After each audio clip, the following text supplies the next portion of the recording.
Mr. Speaker, with your permission, I rise to contribute to this necessary debate about the motion placed before us.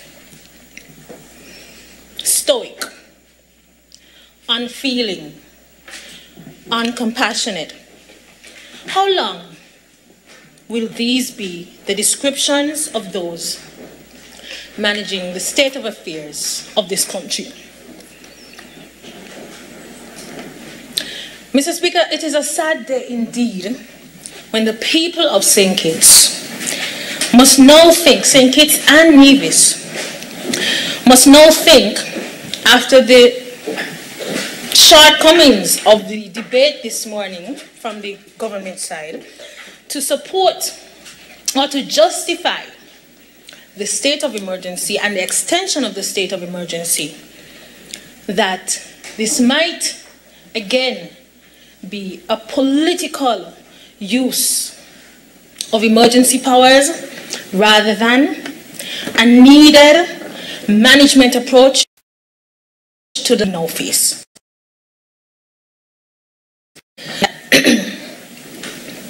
As a member of parliament who sits on the opposition bench, contrary to what the Prime Minister, in his very unfortunate and regrettable and inaccurate statement, wanted to say to the rest of the public, I am not anti-vaccine.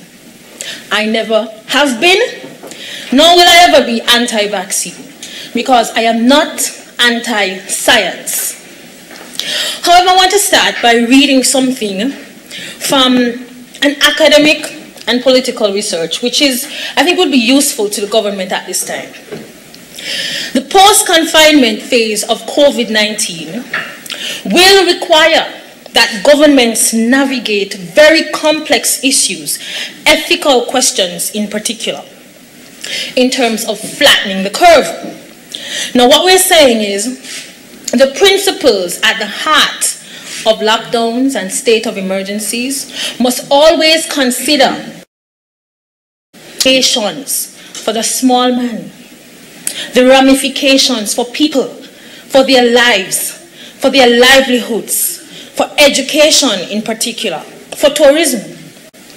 And if you want to go as far as what the Honorable AG mentioned, for CPL and Culturama, but people's lives more so. And so, it is government chooses to enforce strong preference for policies that do not economize, but rather include prohibitions and coercive state of emergencies, that we need to focus on the most important agency at this time, people. So let's start with the science, Mr. Speaker. Now, when the community clusters, now the community spread, started, we were reliably informed, I suppose because it came from NIAC, that the situation at hand is being managed. There is no need for a 24-hour lockdown at this time, but things have changed. And because of delayed action on part of the government, we have been forced to declare a state of emergency. On Friday, when the nation was addressed, Mr. Speaker, we recorded 3, then 0, and most recently, 1 additional new case. But here we are in a situation where we find it necessary to extend the state of emergency until the 31st of December 2021. Are we no longer relying on the scientific details to confirm if the length of time being proposed might actually be excessive, given the reduction in cases recently, or do we not trust the numbers as it relates to the reduction in cases? Yes, other Caribbean islands have implemented state of emergencies for 6 months period. And if we are relying on their actions to justify our decision, why have we not referred to the expediency with which these Caribbean islands, in very deliberate and decisive decision making, without hesitancy, implemented their state of emergency. How do we reconcile with the public the delay in implementing a state of emergency as early as the Whit weekend, when we had our community clusters, considering our actions of last year? Now, Mr. Speaker, another important consideration must be made for the economic impact that a state of emergency will have. Now, in terms of visitor perception, have we considered all the economic ramifications of the SOE in conjunction with, as our learned AG said, the proposed reopening of tourism, CPL and Culturama? I really think, Mr. Speaker, that a state of emergency, the priority ought to be the people of St. Kitts and Nevis, not the proposed events of St. Kitts and Nevis. Further, do you really think that Kittitians care about CPL and Culturama and events? Is this a strong enough motivation for people who are hungry? Is this a reason that learned politicians should stand in this house and say, let's have a state of emergency so we can manage the situation so that we can get back to Culturama? Not let's have a state of emergency so that we can feed? The government did not know. So perhaps the AG should have taken time in his presentation to explain the delayed action, explain the switch from the Public Health Act to the Emergency Powers Act. That is his role, but I will not allow his poor presentation to make me digress from mine. Has the science, according to NIAC, proposed 6 months, 12 months, or 3 months? What's the justification behind the timing? Additionally, what is the science telling us now in terms of the data that has been collected? What is it saying to us? Last year, when we extended the state of emergency in October till December, I recall the member for number 8 in his justification for the resolution saying, well, you know, it's going to be business as usual. Well, if it's business as usual, what is the need for the state of emergency first, 2021? Now, the mere fact that we can have varying positions for both islands, both St. Kitts and Nevis, it is the same way that we must appreciate that each island, St. Kitts and Nevis, each country, St. Lucia, Barbados, will act in accordance to measures which are suitable for them. So coming here and telling us that 4 other Caribbean islands extended a state of emergency for 6 months, really? That is a justification for our action? They did it, so we are going to do it? Their numbers are different to ours. Their situation is different to ours. And as of now, nobody who spoke on the government side has really justified and substantiated the extension of the state of emergency for 6 months. So explain to the people the need for extending the SOE in spite of the decline in cases over the past couple of days and in spite of the 24-hour lockdown that we will be facing for the next week. Why can't we wait to see the effects of the lockdown to determine if we need to call cabinet here for another emergency sitting? This was so difficult to do, to come here, to put people first. We are so busy that it's going to be so problematic to come back here in the next 6 months to discuss the state of emergency.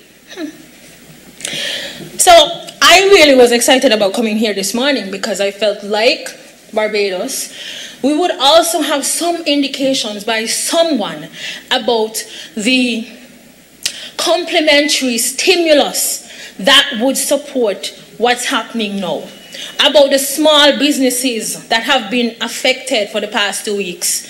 Not the big businesses, you know, not the supermarkets, you know, because they have been able to manage. Now, we are here, state of emergency, deal with that. You're hungry, deal with that. You have no jobs, deal with that. How is that a caring government?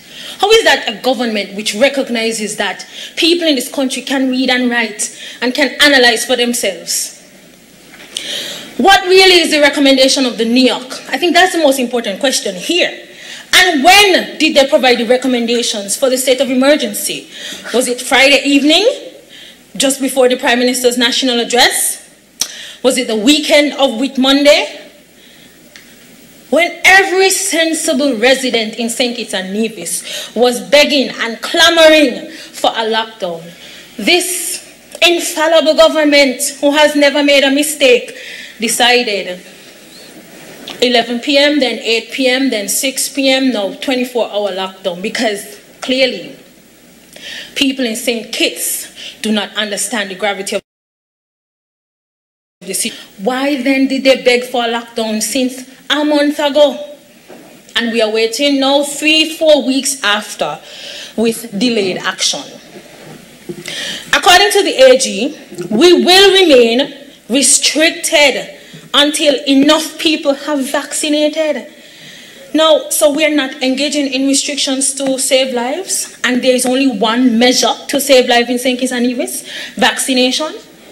Thank you for the information, Mr. AG, but that is suggesting that our priority right now is vaccination to open up our economy and not saving lives. We can open our country, we can open our economy, but if people have become so dead broke, so hungry and disadvantaged, they will not be able to effectively participate in CPL, Culturama, nor any of the proposed events which are governing our current actions at the moment. Now I have to spend a few minutes talking about politicization, because as a young politician, parliamentarian, whatever it is, I am utterly disappointed, but who cares? But I'm going to say it.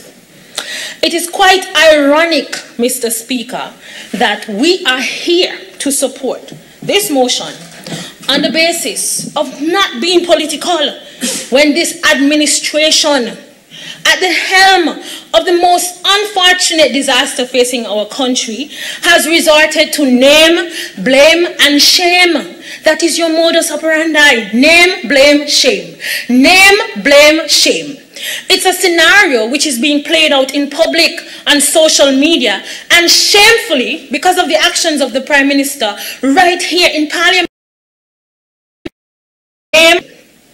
How can the leader of our federation be so compelled to come and speak about the politicization of the management of COVID-19 by blaming the opposition and naming us as anti-vaxxers, which we are not? And why was not he compelled to withdraw that statement? Anyways, I digress. When our leader, the Prime Minister, the member for number 7, continuously shows that he's suffering from an acute case of Douglasitis, we will not get anywhere, because his only intention is to come into Parliament and name, blame, shame with his Douglas obsession. And what bothers me even more as a young politician is that senior members of his party, members who claim that they too want to be prime ministers of this federation, hang their head in shame instead of saying, let's get on to the matter at hand, saving lives. It is a disappointment and a sad day for St. Kitts and Nevis when an Attorney General and a Prime Minister cannot justify actions which are required to save lives. But continue hanging your head with your Douglas obsession. So, like most people in St. Kitts and Nevis, we have to wonder if this government is collecting political data at vaccination centers. How is it possible that the government knows that Labour is the anti-vax movement and that Labour supporters are not taking the vaccine if they are not indeed collecting information about your political status when you go to vaccinate, instead of collecting information on your age group and your gender and your coexisting morbidities et al. Clearly that is the position of the government. The Labour people did this, and you know what's funny? Labour and PAM people have taken the vaccine. Labour and people have not taken the vaccine. And if Labour lose the government, how is it Labour got so much power to tell people don't take a vaccine? It's ridiculous. Instead of focusing on what you ought to do, you name, you blame, and you shame. Shame on this government. Instead of wasting time creating division and disunity, which is a hallmark of this government, why not invest some time in providing real statistics to the nation? Instead of unnecessarily extending the NIAC briefings for unscripted, regrettable speeches, help the nation by providing more data. For example, we say we do not want to alarm the public, yet we announce a 24-hour lockdown on a Friday night, giving the nation of some 40,000 individuals a 24-hour period to organize for a 3-hour lockdown, and this is a caring government. This is the action of a caring government, and clearly no concern for the Seventh-day Adventists in our nation. Guess they didn't have to prepare. So we will implement. How about this, for example, for our learned communicators? We will implement a 3-phase approach to the management of this crisis. Curfews, extensions, and possibly a 24-hour lockdown if things don't go our way. But this government loves to panic nigga, loves to send people in a crisis. They love to see the long line saying, yes, massa, we run into the supermarket now. Then you come and you chastise people for wanting to feed their children. You speak very condescendingly to people, telling them who should have sense and who shouldn't have common sense. And this is the action of a caring government. So, as someone with a little bit of disaster management knowledge, why haven't we even mobilized the NEMA volunteers to be part of this response mechanism? There are a number of questions that people have, you know. Remember, in this pandemic, it is a global situation. But in St. Kitts and Nevis, we are not responsible for responding to the global disaster.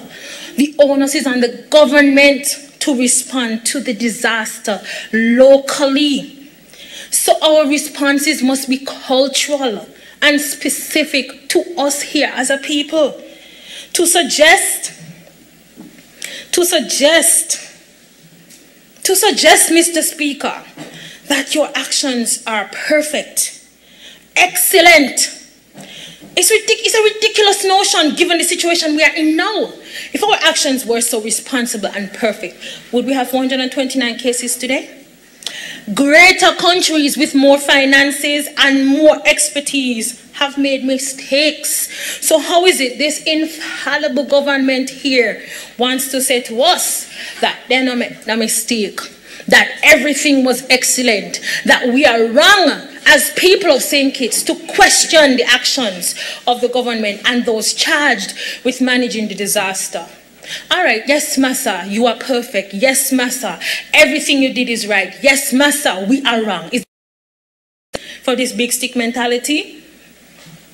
So let's talk about education. But I remind you that now that we are trying to lock the stable door, now that the horses have bolted, and we are so upset with anyone, with the opposition, for questioning as a means to improve the management of the situation. Or do we not need an opposition anymore? People, lives, and education, they all matter. So it's another year, another undiscussed, haphazard, unguided approach to closure of schools. Last year, when we closed schools after one case, and I came here and I said, we need a plan A, we need a plan B, we need a mechanism which adequately responds to educating our students. Oh, this is not the time. You're going to have the opportunity in the budget address. And then I wanted to speak again of the impacts of COVID on small people. This is not the time. This is controversial. When is ever the time to speak about issues which matter to people? When is ever the time to tell the government you did this, okay, but you and do that? By nature of being a Labour supporter, my ideas are ridiculous and unwelcome because I am a Labour. Ridiculous! This is not forward thinking. This is not a government which cares. This is not a government which understands that it too can make mistakes, has made mistakes, and need to engage in some form of redress, especially for the hungry people who have been in quarantine up to 3 weeks without support. So thank you, social services, for now providing support. And thank you to EK and everybody else who do something, because none of we in here do nothing. Absolutely nothing. But talk and frat, huff and puff. Anyways.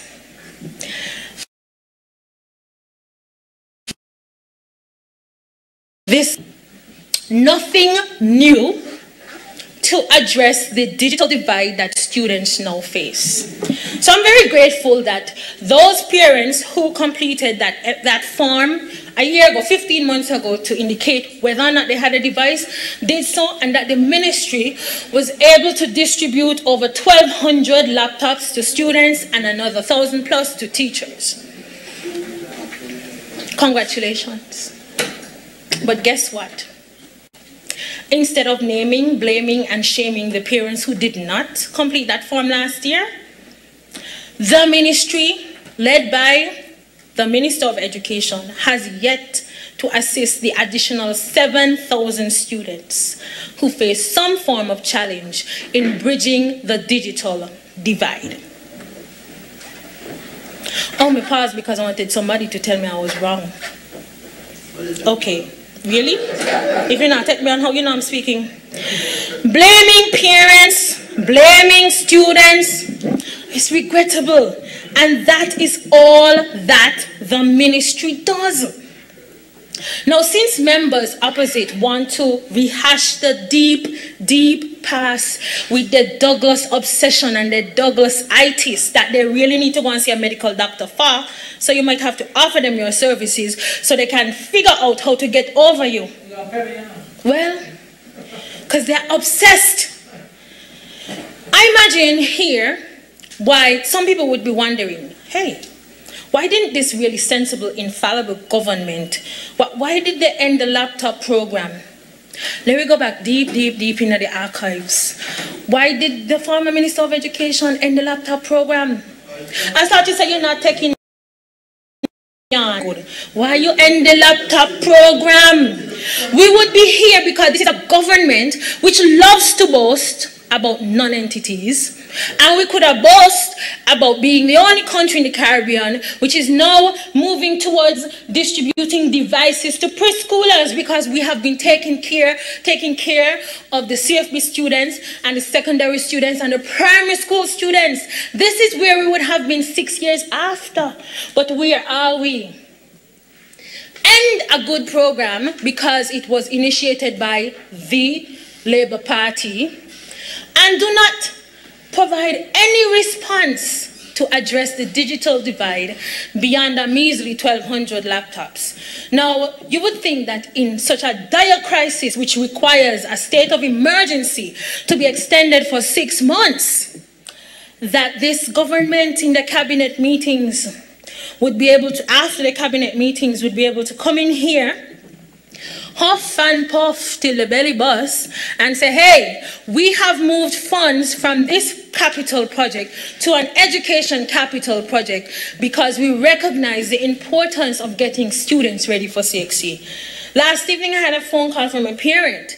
My child is doing EDPM outside of the school. She has been told that she needs to take a device.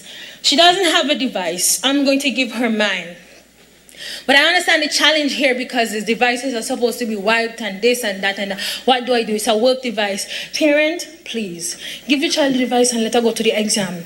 But you know what's striking for me?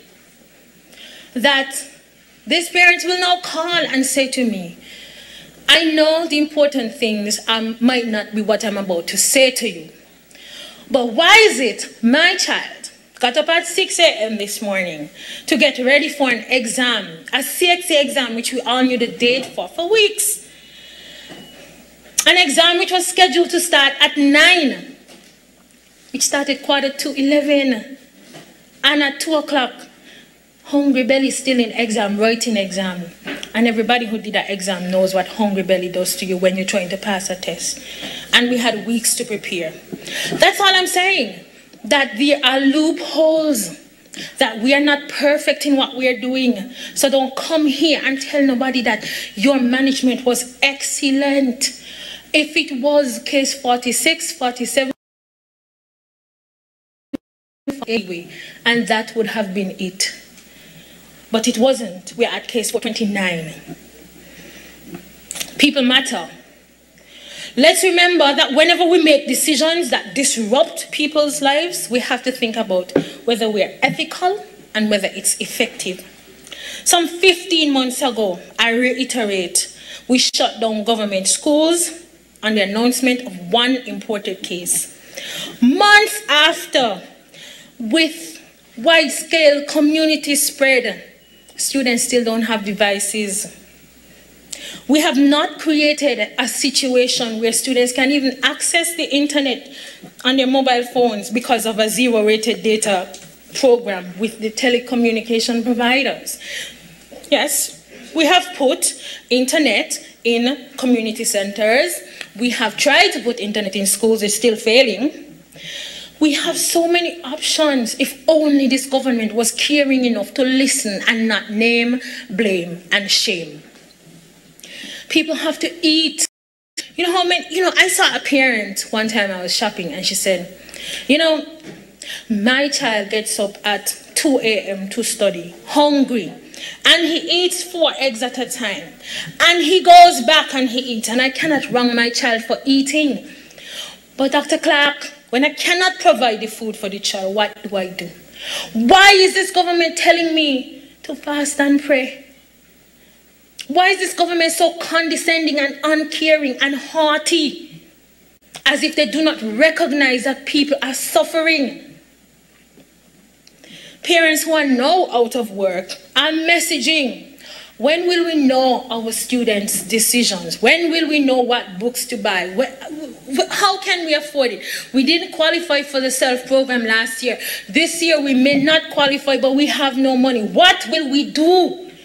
Had these questions been managed, then these parents would not feel so left out to dry. Oh, students who are suffering. I think I need to remind this government that it is not almighty, all-powerful, and omniscient. Clearly if everyone loved this government, we would not be struggling with buying and support. How can it be the fault of the opposition when people voted for you? It means that you clearly do not have the love and support of the people. It is clearly not unwavering and unquestionable. Our people would not be in the positions they are in at this point in time. And so from a young politician, grow up politically, become more feeling and caring about the individuals that you have been placed here to govern. What is a shame in St. Kitts and Nevis is that for a small island with so many divisions, country and tongue, country and back of the land, as this Prime Minister loves to bring up, we now have to come in here with another division based on government utterings, vaccinated and unvaccinated. It's crazy. It's embarrassing for a small country that wants to boast about being first in everything. Now, the leadership of St. Kitts and Nevis has to resign themselves to this unfortunate and disheartening reality.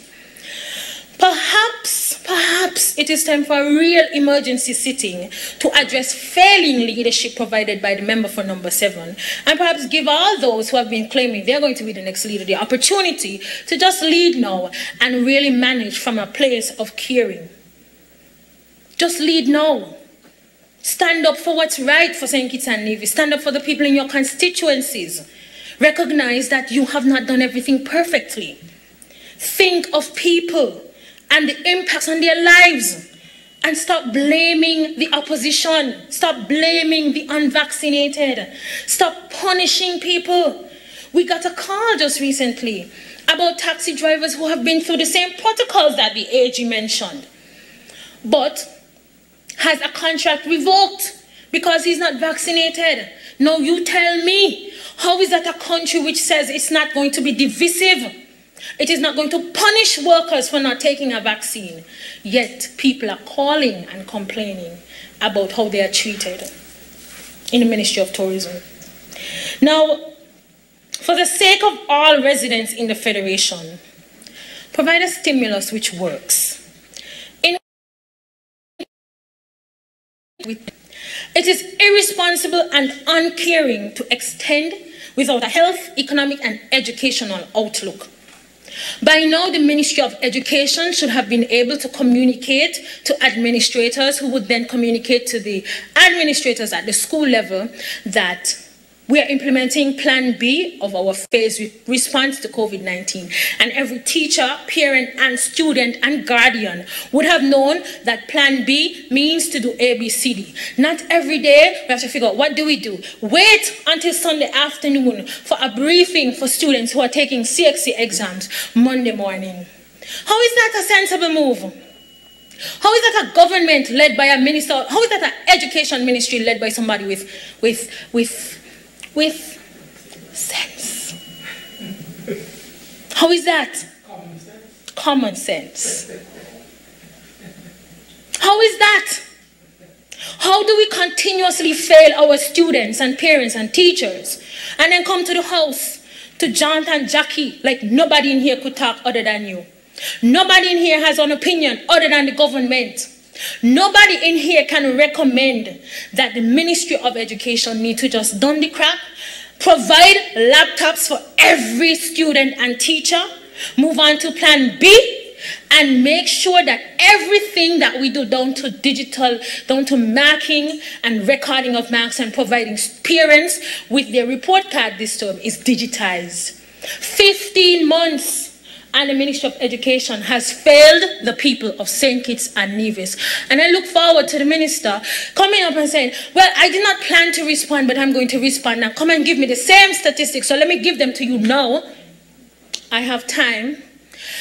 We did a form and we sent it out to the students, and 1,200 people said they wanted, and we helped them. And we put internet in some homes, and we continue to help. Nothing new will be provided here today to address the situation of the digital divide. And that's what happens with parliamentarians who don't care. They come to debate a very crucial bill, the state of emergency, with no plan to debate it, but as soon as they see the nature of their obsession, the leader of the opposition begin to speak. Oh, you're going to have to respond. You're going to have to say something. I wasn't planning to say something, but I'm going to say something because you do not care about the implications that passing some of these bills have on the people of St. Kitts and Nevis.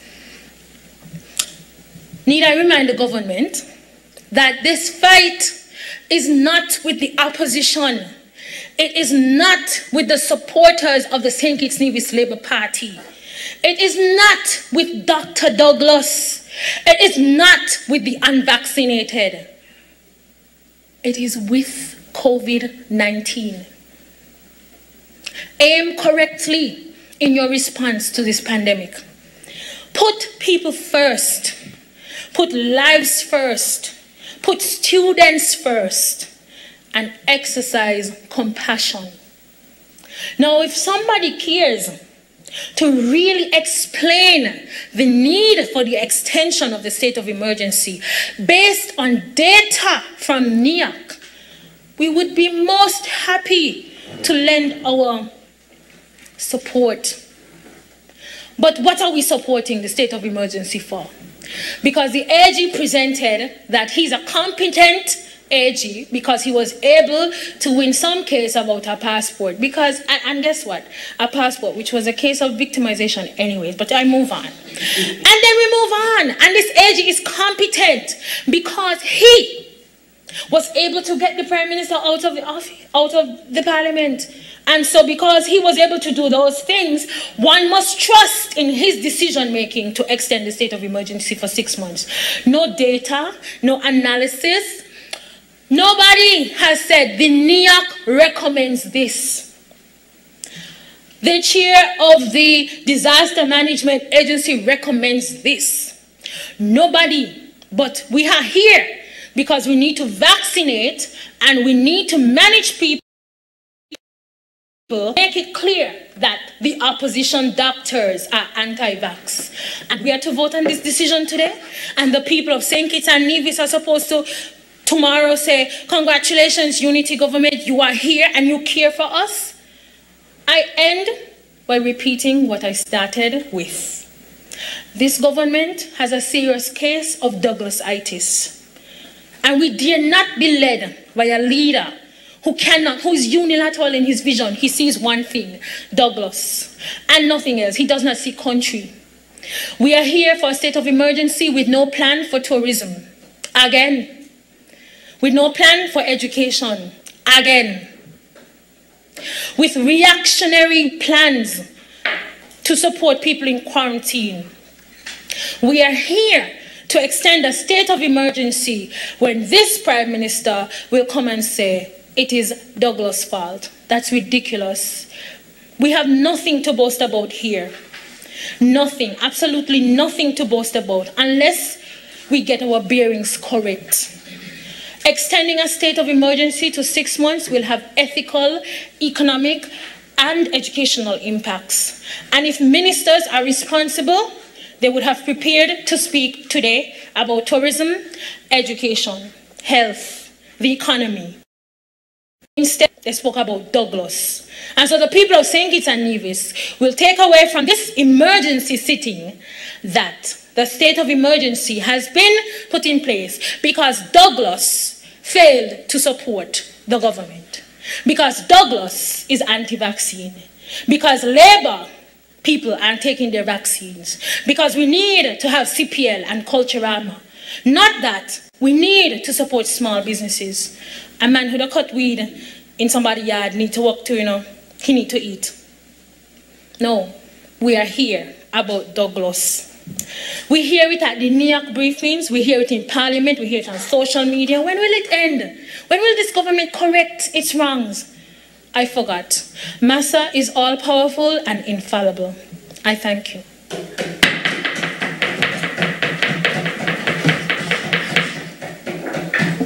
Thank you, Honourable Senator Opposite, Dr. Joyelle Clarke.